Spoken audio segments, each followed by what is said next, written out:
I'm going to start the recording, and we're going to call the meeting to session, the college curriculum meeting at Triton College, April 3rd, 2025. The first thing we're going to do is, can I have a motion to approve the minutes from March 6th? So moved. Second, Bill Justice. Thank you. Michael, did you have a comment, or were you just motioning to approve? I was actually motioning to approve because my microphone and weren't working, but I just fixed them. Okay, great. So never mind. Never mind my hand. As soon as I get back in here, Julianne, I'll take my hand down. I got it. I had to mess with my stuff a little bit. It was loose. Okay. All right. So we do have a motion, and Bill Justice did second that as well. So all in favor of approving the minutes from March 6th, please raise your hand.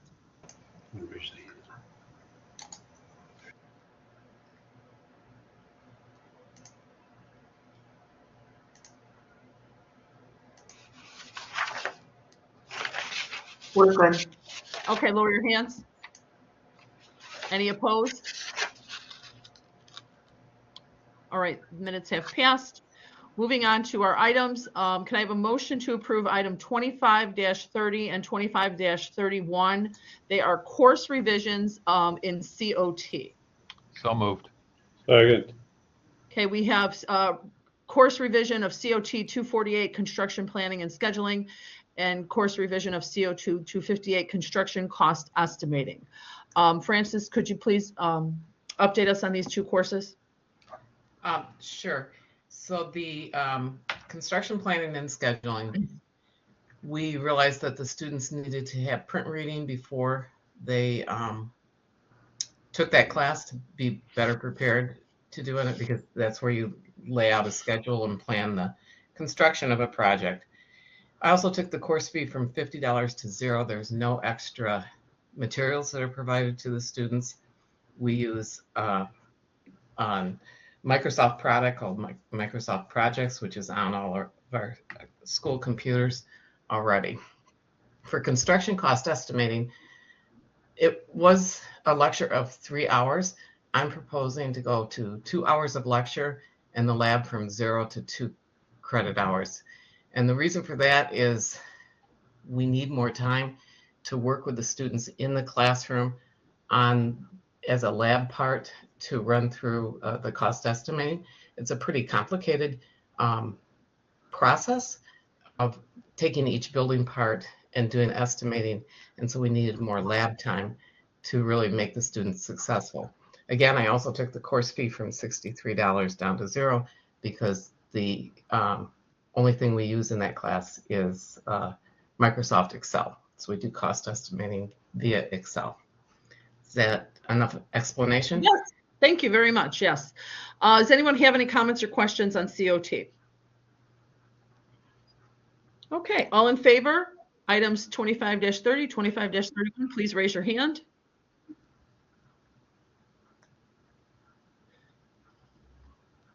Okay, we're good. And lower your hands. Okay, thank you. Thank you. Any opposed? Okay, those items have passed. Can I have a motion to approve item 25-32, course revision of EDU 207? So moved. Second. Thank you. This course revision involves a title change, updated textbook, course learning outcome, and general ed learning outcome. Allie, would you like to present? Sure, yeah. So essentially this update was done just to make it more aligned with the education or intro to education courses at the four-year institutions. We're also going to be launching a new dual enrollment program in the fall. So there were multiple reasons why those updates had to be done. Also, in addition to that, some of our EDU classes will have potential to gain IAI approval in the fall. So this will kind of help with that process as well. Okay, thank you, Allie. Any comments or questions on EDU 207? All right, all in favor of item 25-32, the revision of EDU 207, please raise your hand.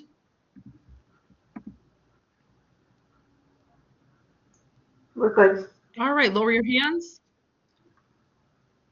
Any opposed? And that item has passed. Thank you.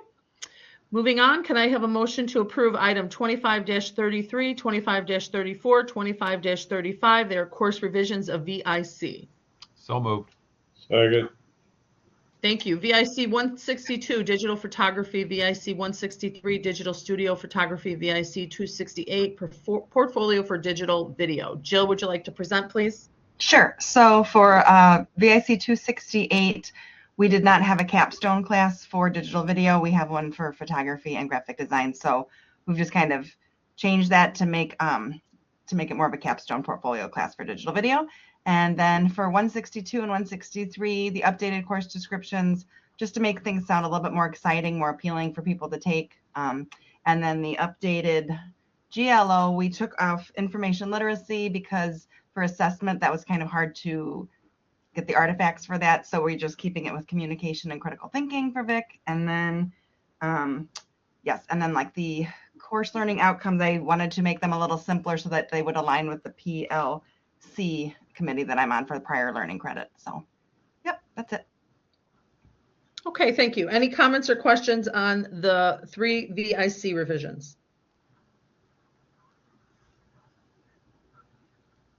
All in favor of items 25-33 through 25-35, please raise your hand. We're good. And lower your hands. Moving on. Can I have a motion to approve item 23-36? It is a course revision of EGR 195, programming for engineering. So moved. Second. Thank you. All right, Farzan, could you please present this? Yes, so we had this course. It's part of our engineering AES. The engineering AES just got approved. In our discussions with bridge program with University of Illinois Urbana-Champaign, they suggested that we change the prerequisite. So the prerequisite has been changed from Physics 107 to 106, and it will allow the students to take the course earlier, which fits nicely. U5 wants students to take the courses in a certain sequence. So for those two reasons, the only thing that has changed here is the prerequisite. The rest of the course is still exactly the same. Thank you. Any comments or questions on EGR 195? Okay, all in favor, please raise your hand. Item 25-36.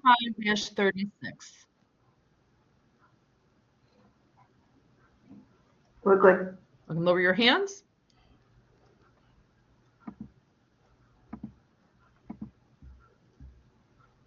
Any opposed?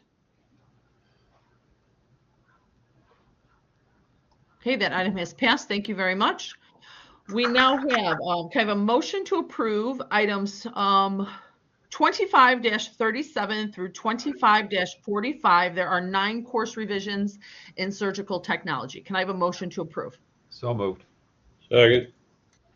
Thank you. We have 9 course revisions, updated course learning outcomes, updated gen ed learning outcomes, updated assessments, topical learning outcomes, and some of them have the topical contact hours, as you can see on your screen right now. Terry, could you please present these for us? Sure. Thank you. And thank you for moving this through so quickly. About 3 weeks ago, we got a letter of non-compliance that we had missed a deadline for submission of revised courses to meet a new core curriculum that came out a few years ago, and the deadline was, I think, August of 2024.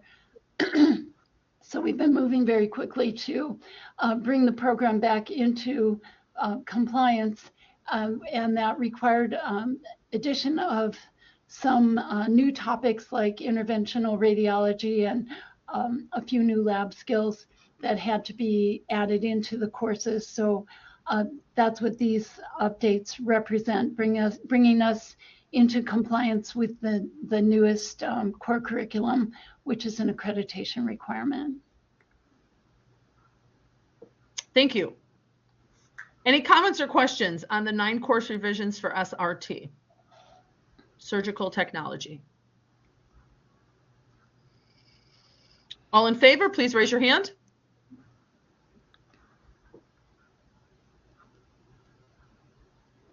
We're good. All right, lower your hands. Any opposed? Okay, those items have passed, 25-37 through 25-45. Good to see them updated. Thank you, Terry. Thank you. All right, we're done with all the items for vote, and I just wanted to announce that the deadline for the last curriculum committee meeting for the spring is April 7th, so you have a few days, and that next meeting will be May 1st. That will be the final meeting until September. We do have 2 other items right now. The first one, we have the time scheduling for class time, seat time, and breaks. And I know that I've been working on this for several weeks now, and it's taken a lot of time to try to simplify all the information that we've gotten. What you see on your screen right now is the most concise way I could present to you how much time we need to be scheduling our classes for. I will just announce the numbers. You do have a simplistic paper in the agenda, so I'm hoping that the deans can pass this on to all the faculty, to the department chairs, and that we have to go with this formula moving forward. I think most of us already are using it, and you can actually check your classes on the schedule right now, but we want to make sure that we're all doing the same thing. So the simplistic way of saying this is 50 times the number of LHEs times 15. And this is for all credit or lab classes. And as we know, for instance, with our labs, 2 LHE lab, so 2 lab equals 1 total credit. So when you're doing this formula, make sure you're using the LHEs, not total credit. For instance, like if we had a class that was 2 lecture and 2 LHEs of lab, that's actually 3 total credit, but inserting in this formula, you would use 4 for 2 lecture and the 2 LHEs for the lab. Once you find the minutes of the class, again, which is 50 times LHEs times 15, you divide the minutes by the number of weeks, and then you divide that by the number of times the class meets per week. So 50 times LHEs times 15 divided by weeks, then we divide that by days it meets per week.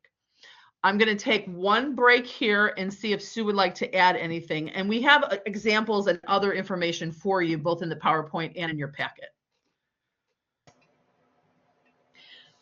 Hi, Julianne. I don't think this part is the issue with most people. I think it's when we start adding in break time or no break time that becomes the issue. And I'm just saying, Francis had chimed in, I think, to you and myself, saying when HLC was here, they were reviewing courses, and one of her courses was noted not to have the correct time aligning with some break time. So this is something they check. And so how can we make sure that we don't get in that bind again? And so this is no diss to Francis. This is across the campus. We have these issues. So recommending that for any class over 90 minutes, we add a 10-minute break. And that's actually included when you schedule the classes. You included that break time in there. We're recommending 10. If people think it should be longer, we could have a conversation about that. And again, you don't have to all take a break at the same time in the class, but you are allowing for the fact that students will, when classes are longer, wander out to use the phone or wander out to use the washroom, whatever it might be. Thanks for the clarification, Francis. So I guess my question is people happy with, are they happy with 10 minutes? Do they want longer, 15? Doesn't matter. But I think whatever it is, we do that across the campus, and we actually write that into the curriculum handbook and let scheduling know, because right now there are no procedures written down anywhere on campus for this. Right, for the breaks. Yeah, correct. Okay, Michael? I think Sue asked if people think it should be longer, and I'm kind of an advocate for 15. But you know, it's not the end of the world. If it would be easy to change mine back to 10. We've done 50.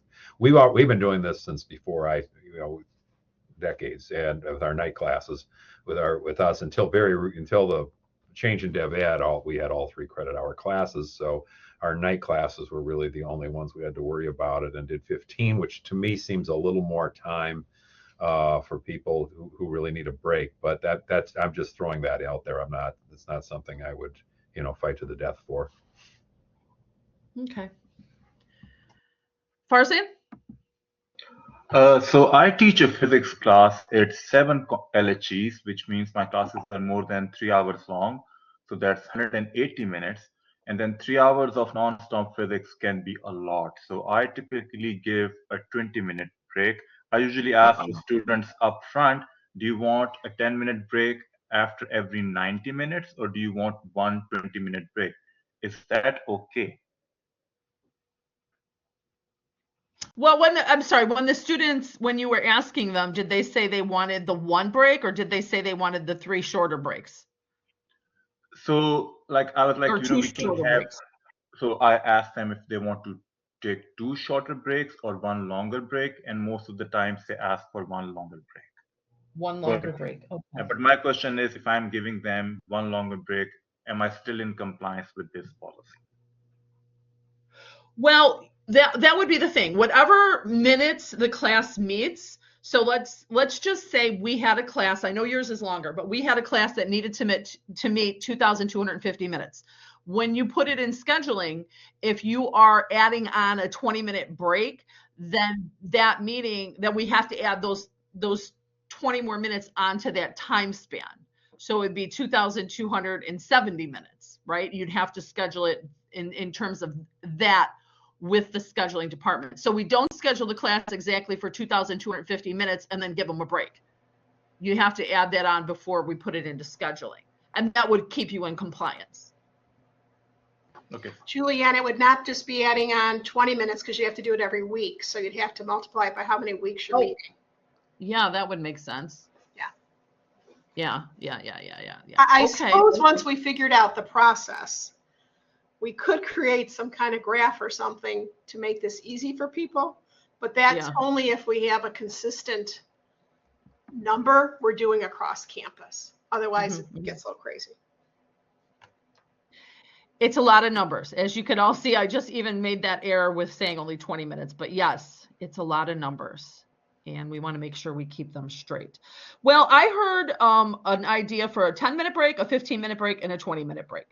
What is the rest of the committee thinking in terms of the ideas that we heard today with how long the break should be past a 90-minute time period?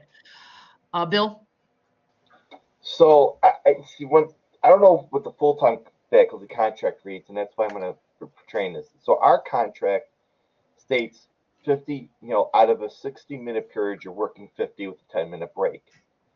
And then this came up when we were determining the number of hours a week an adjunct can work when the 30-hour week rule came in. And I'm trying to jog my brain back because that was one of the topics we brought up then. And we said as long as, as Sue said, and you said earlier, as long as that number for that week comes up to what that number is supposed to be, that's fine. But you got to ensure that if the student's butt is in a seat for 50 minutes, there's a 10-minute break. That second half, you can ping-pong it back and forth depending on what you're doing, class load, topic severity, or something like that. But at minimum, once the student's during the seat 50 minutes, you got to give them a break at 10, because once again, any student's going to say, get me out sooner, but what are they learning after that peak period? And that was all the topics are brought up then. Mm-hmm. So you were saying 10 minutes after a 10-minute break after 50 minutes. Well, the adjunct contract reads for every hour an adjunct's paid. So every 60 minutes, 50 minutes is teaching with a 10-minute break. Yeah. That's in the contract for the adjuncts. I don't know what's in the full-timers. I don't want to speak about that. But it's something to think about when we're having these meetings with the whole work week schedule thing, so we didn't violate the 30-hour rule. We talked about, how do the break, once the students' butts are in the seat for 50 minutes, you need to be taking a break because technically contract reads for every 60 minutes, 50 and 10. That's what I've always told adjuncts. Now I understand why adjuncts keep coming back to me confused on this because we seem to be in 50 directions at once on this. Mm-hmm.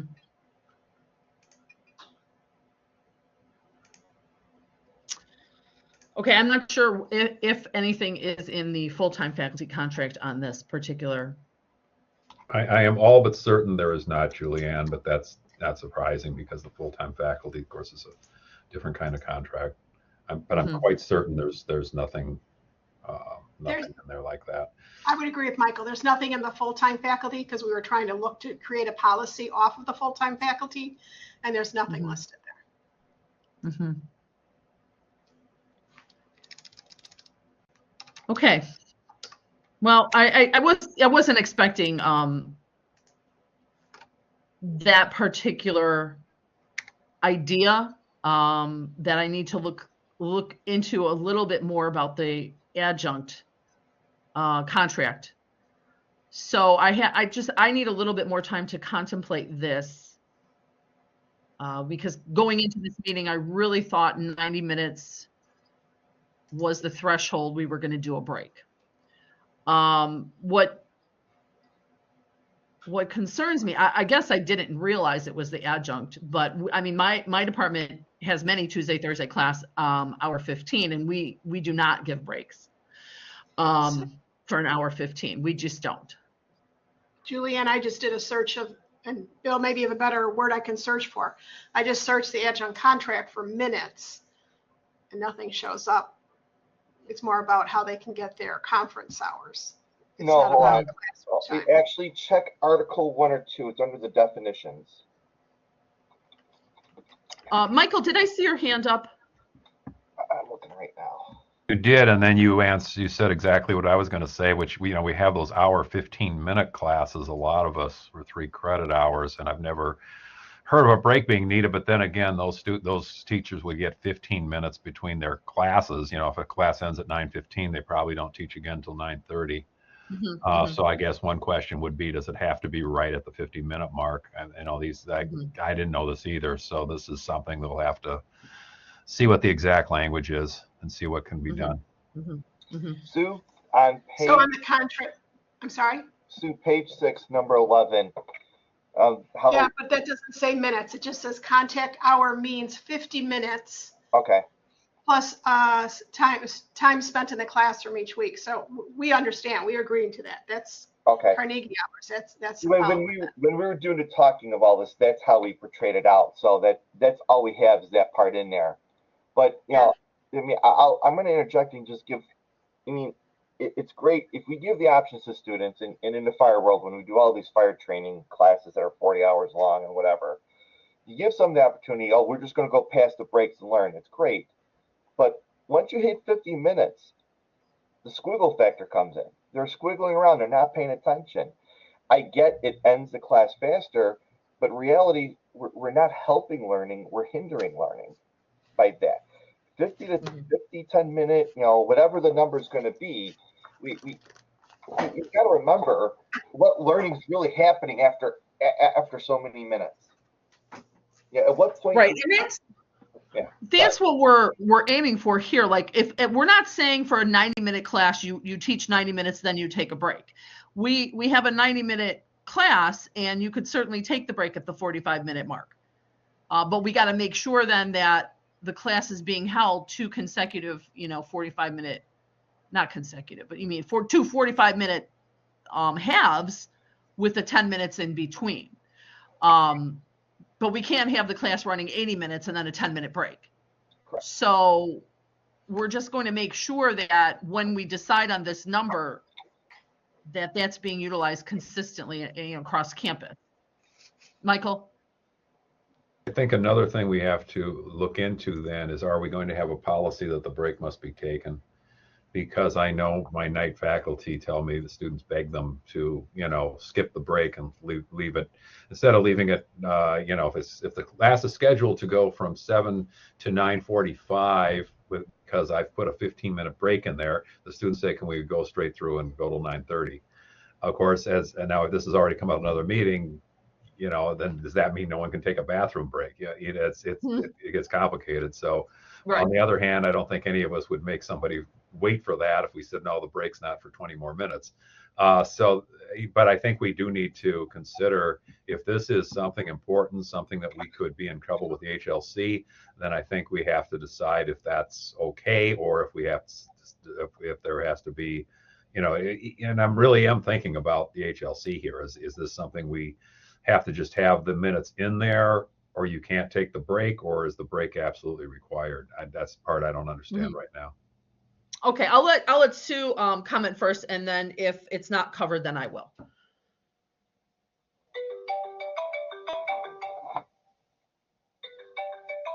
Sue, are you there? Talking to myself in my office. Okay. While all of us want to get in and get out, I recognize that. I think we also have to think what's best for the students. And as Bill said, adults' attention span is 20 minutes. Why we have long classes, I don't understand, but we've got to break them up. And so I think that means, yeah, I would say, Michael, yeah, they do have to take it, just because we know from pedagogy, that's a sound practice to have. And do they have to all take it at the same time? No, but I think that you somehow allow for that time to still be there, recognizing people may be walking in and out, depending on how you run your class. But I would say if it's in there, everybody has to stay to those times. Yeah. I have to agree with Sue on this. If the class is scheduled to a specific minute, the class needs to go to that specific minute.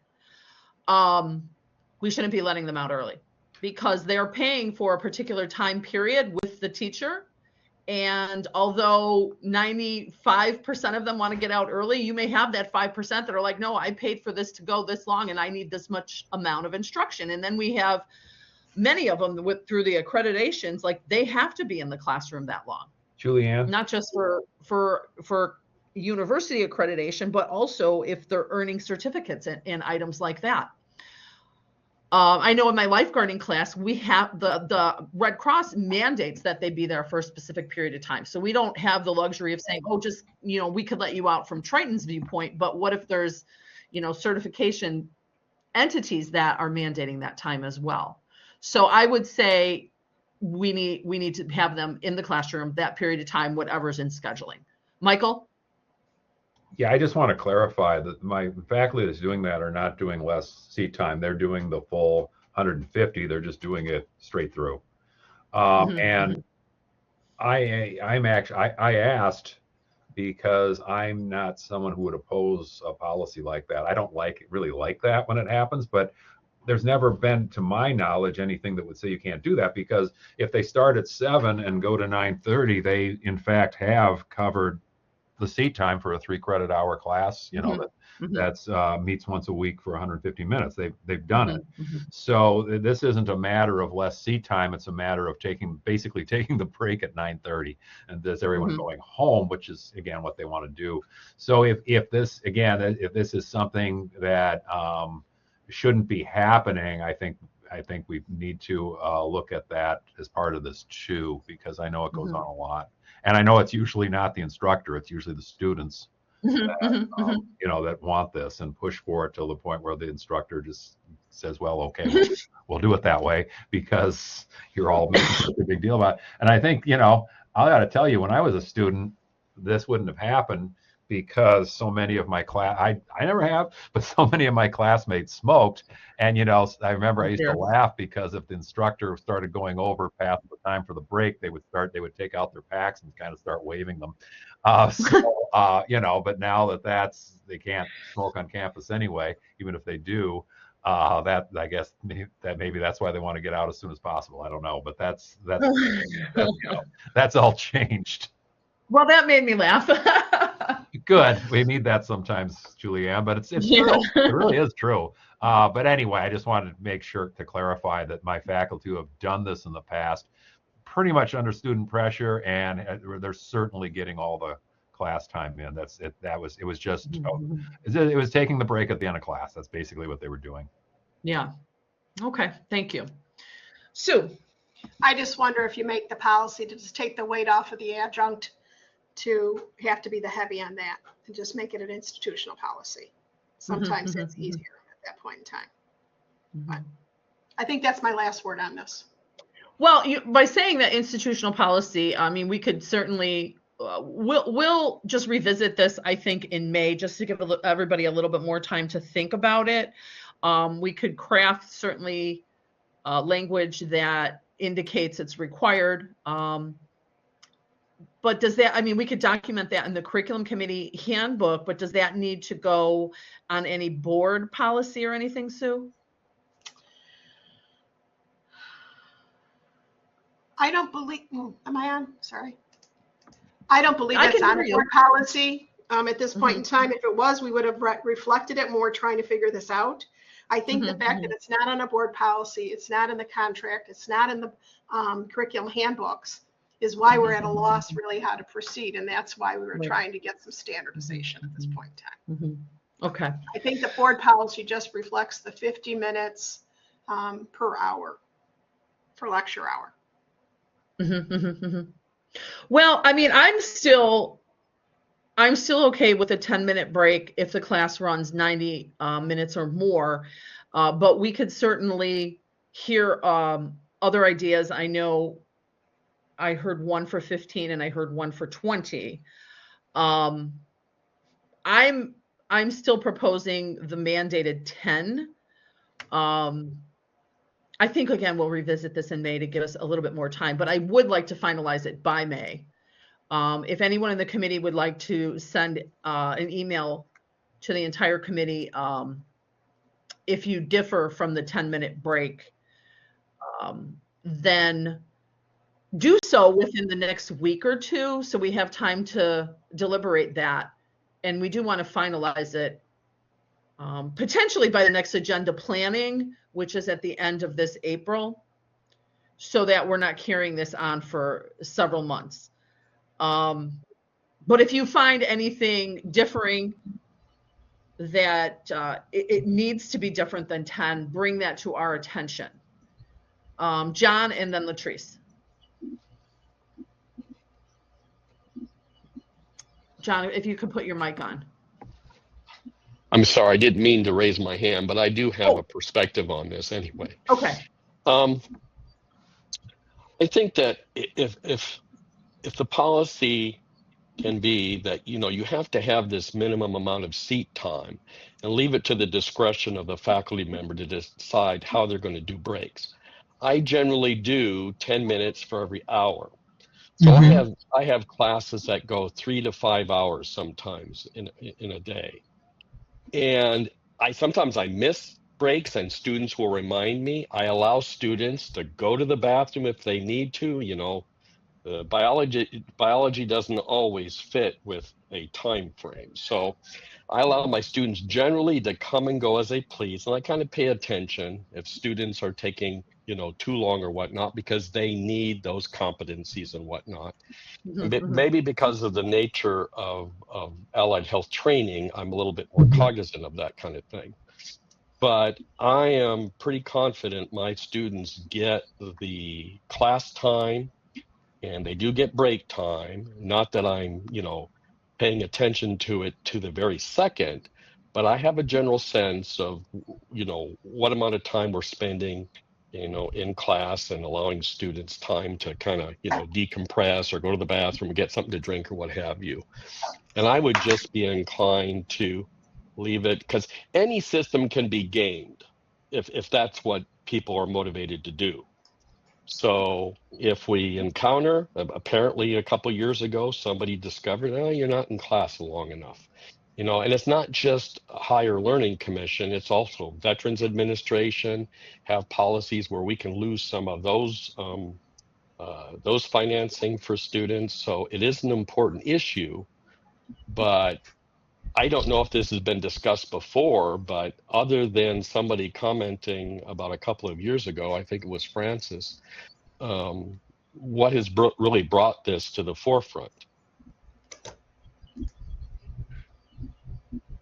I think Sue, I think you want to answer that particular question. So I'm going to have Sue go just to answer that, and we'll get back to Latrice then. Yeah, a couple of things, John. First of all, your example, and I don't know, I'm not looking at your schedule. If you have a 3 to 4 hour class and it is only on the schedule for those 3 to 4 hours, the HLC people will come in and say, 3 to 4 hours, that's a long time for a human being to be in a classroom. You don't have any break time written in here. So that's where this comes and draws their attention to it. Well, okay, I understand. And I do have break Right. time in there, and it's about 10 Right. minutes for every hour.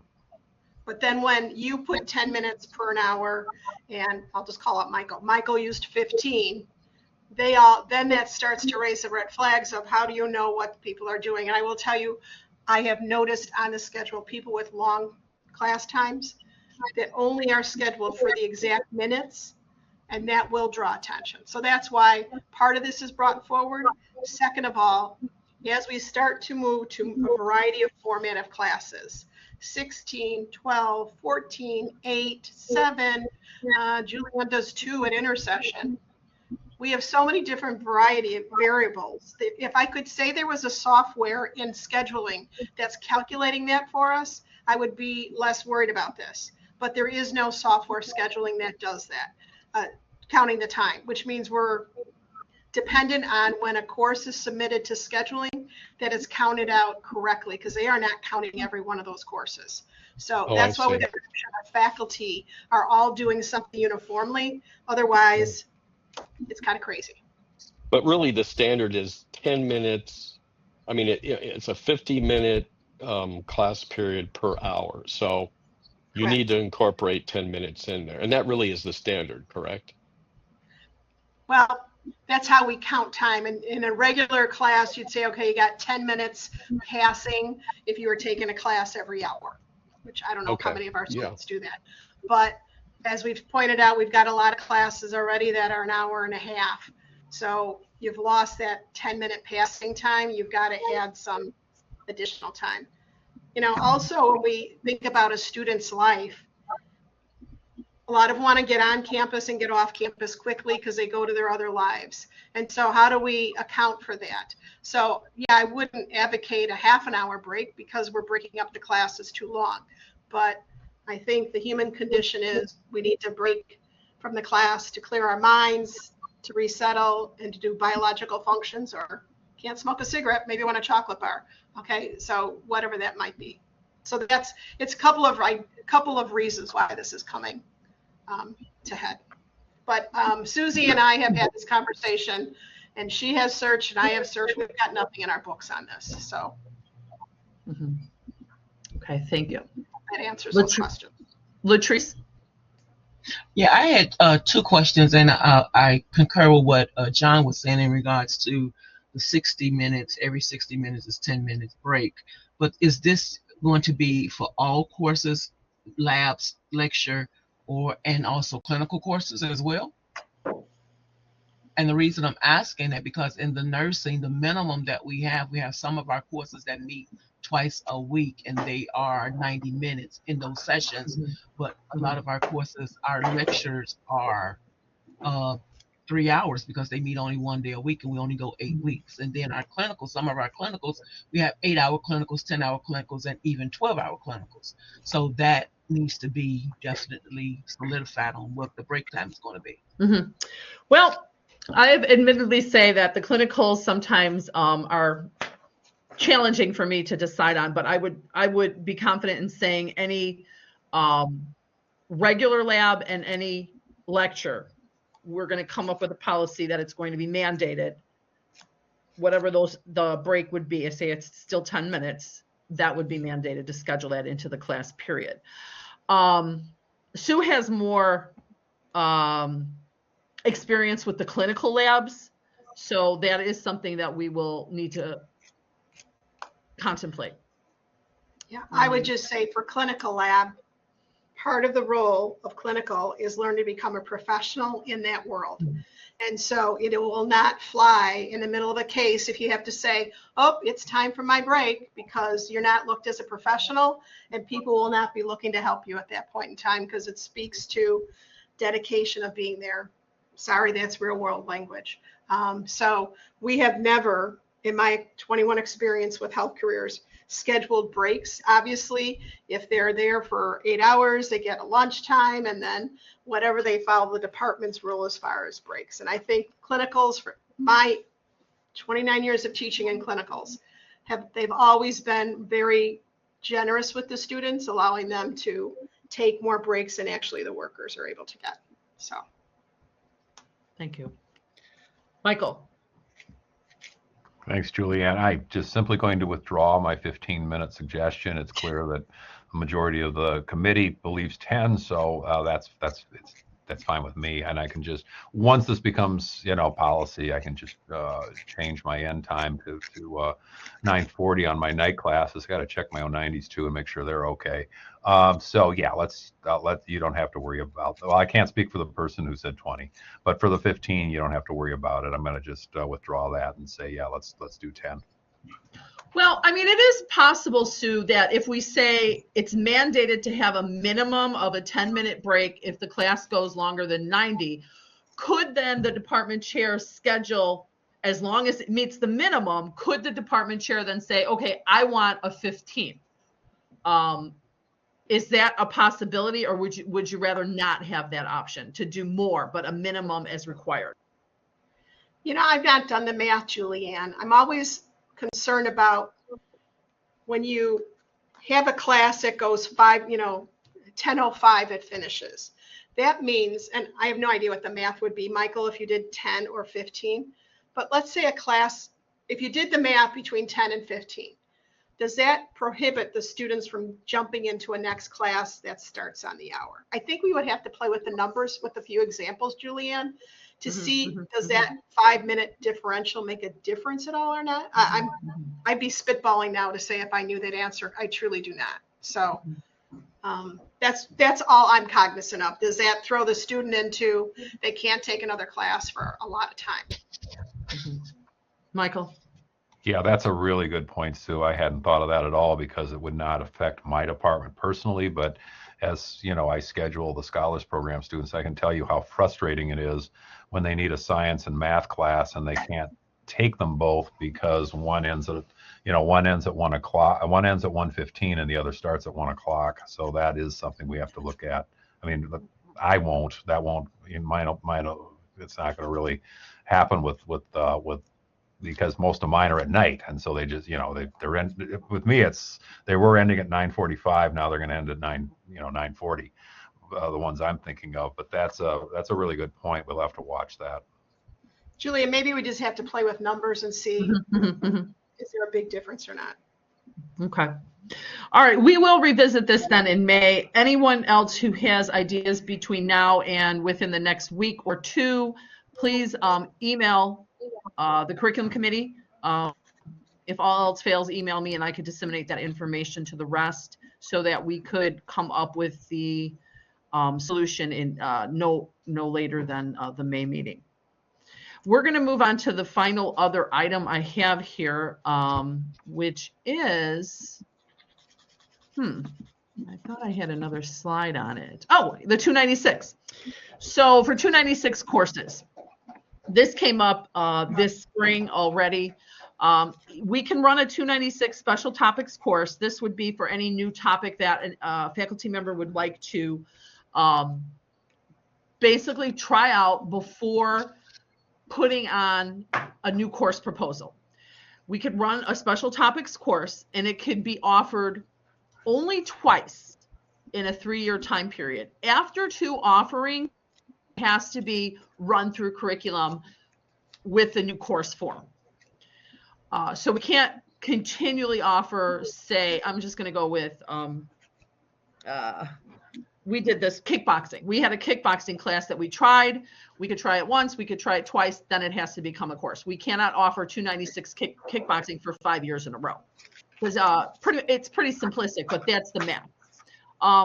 And then just the faculty members could discuss their idea with the dean and put that on the schedule. It does not have to come through curriculum.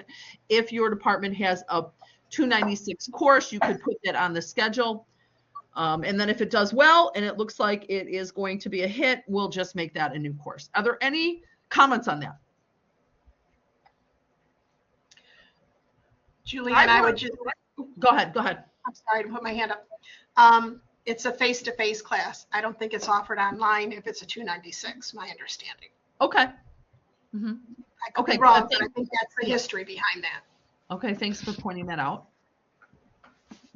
I was just going to say I've offered several of these type of courses in the past, and it's a great way to get a class on quickly.